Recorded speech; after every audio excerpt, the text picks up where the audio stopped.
All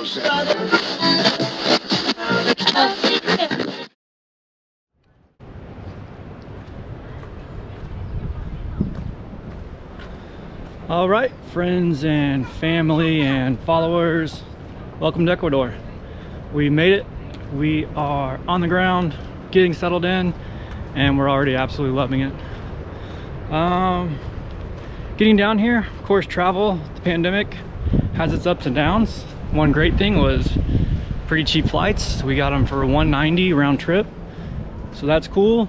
But of course, you're gonna have a lot of the regulations, a few bumps along the way, of course, masks, sanitation, the whole 9 yards. We were very impressed with the way the Ecuadorians handled that. Super professional, very organized, and just very polite about everything. So a few more steps, but it was really smooth all in all. Once we got here, we had a few more bumps, of course, but that'll be a story down the road. But we're here.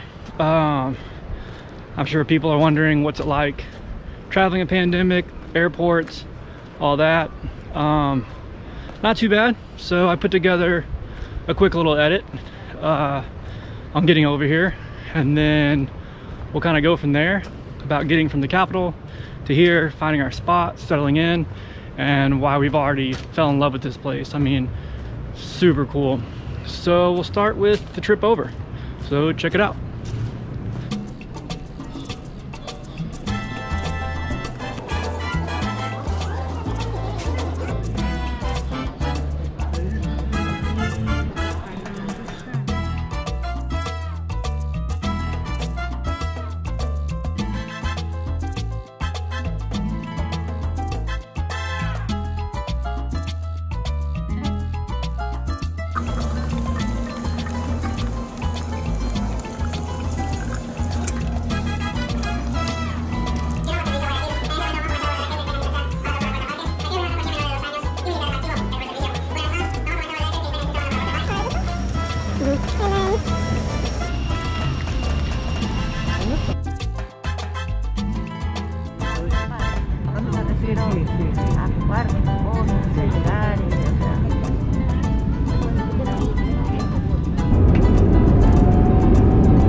Window, okay. Yeah.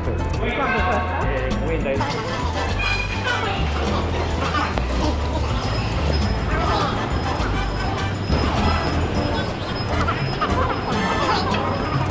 Sorry. Ya, él aquí. Okay, vaya.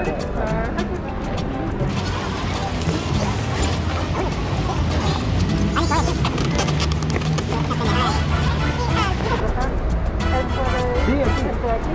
Okay.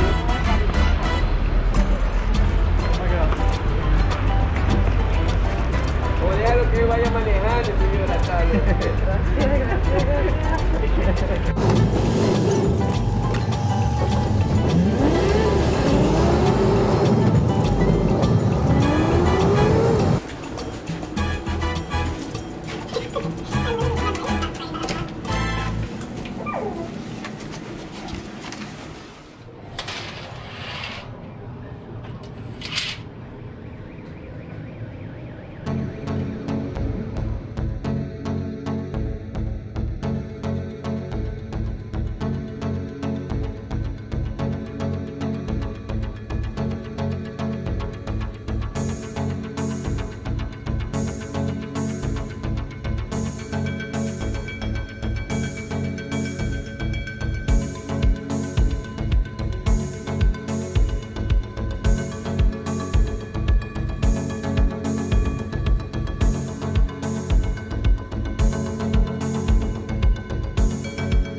So lucky.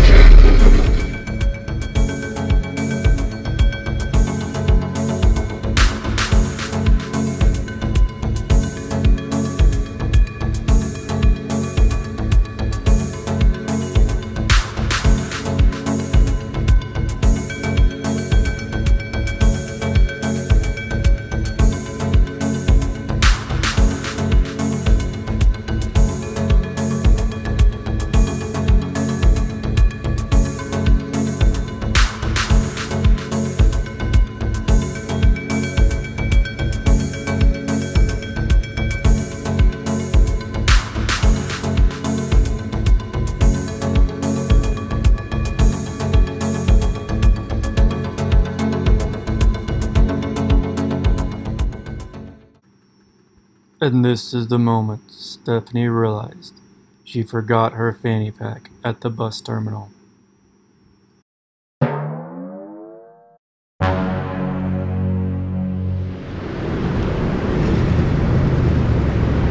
So yeah, Stephanie left her fanny pack with a pretty good amount of money in it and some other personal things at the bus terminal because it was so chaotic there. We had just almost missed that bus. If you remember this girl,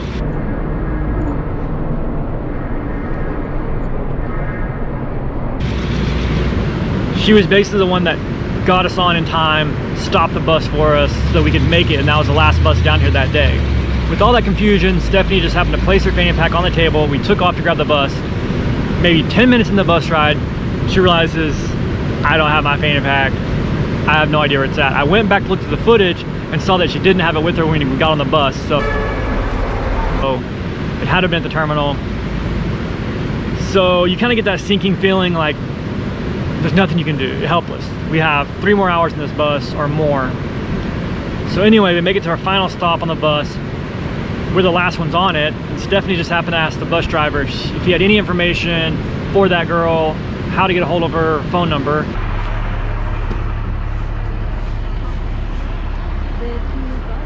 He's like, yeah, sure.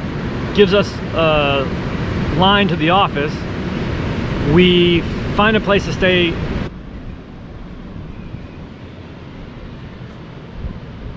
Get an internet connection with WhatsApp, call. The girl there helps Stephanie kind of call and translate. And the girl's like, what? You know, a blue bag. This place is enormous. I'm telling you, it's huge. 4 stories, tons of buses, tons of people, thousands of people. Anyway, the girl on the other end of the line asks around and someone says, yeah, we have a blue bag here for Stephanie Lacerte. How do they even know? Well, she had left her boarding pass in her fanny pack. So she was basically able to identify that it's her property. So this girl, Diana, who I showed in the video earlier, she starts corresponding with Stephanie via WhatsApp, tells her, yeah, you can come get it, I'll hold it for you. She's like, I can send it on a bus and you can come pick it up the next day. So she leaves us like a pin for the bus terminal at the bus stop, only like 20 minutes from us.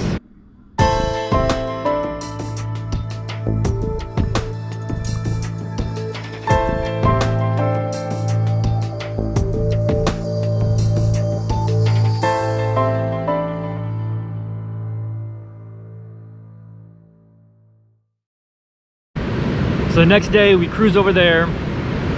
The guy at work, the bus terminal, was like, oh, Stephanie, waiting for you. She had packaged her thing in a little brown bag with her name on it, information on it, everything that you would need, and it was perfect.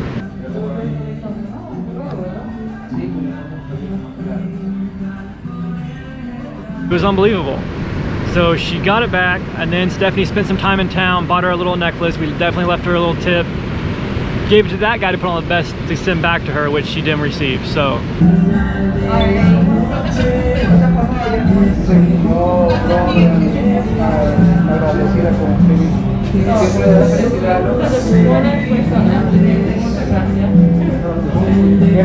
it's kind of like a really nice travel story, and also I think speaks volumes of the Ecuadorian people here and just how helpful and honest and nice that they've really been. in all the small towns around here and the big cities. I mean, thousands of people go through this bus terminal. I mean, there's no way. And it gets returned with absolutely nothing touched. It was just really, really cool event. And we had already pretty much accepted like it's gone, there's no way. And then for it to all unfold, second day we go pick it up, perfect. And yeah, we've been loving it here, loving it. People, food, the waves, everything.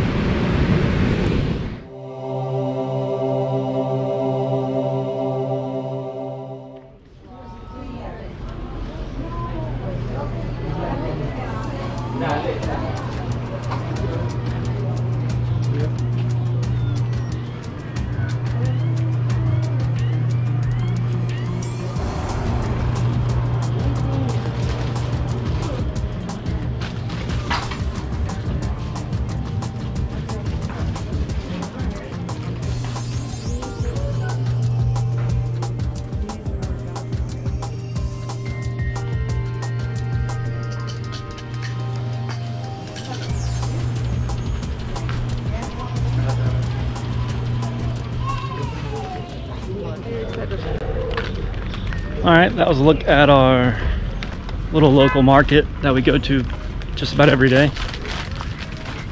And then we were actually looking for a place to rent our second night here. And we were looking at a place up here, which looked pretty cool.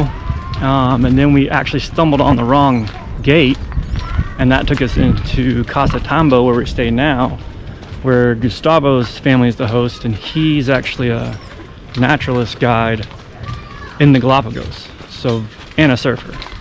So very knowledgeable. We kind of just stumbled upon it, met him and his wife and kids, and ended up loving it. So here's a look at our little rental space here.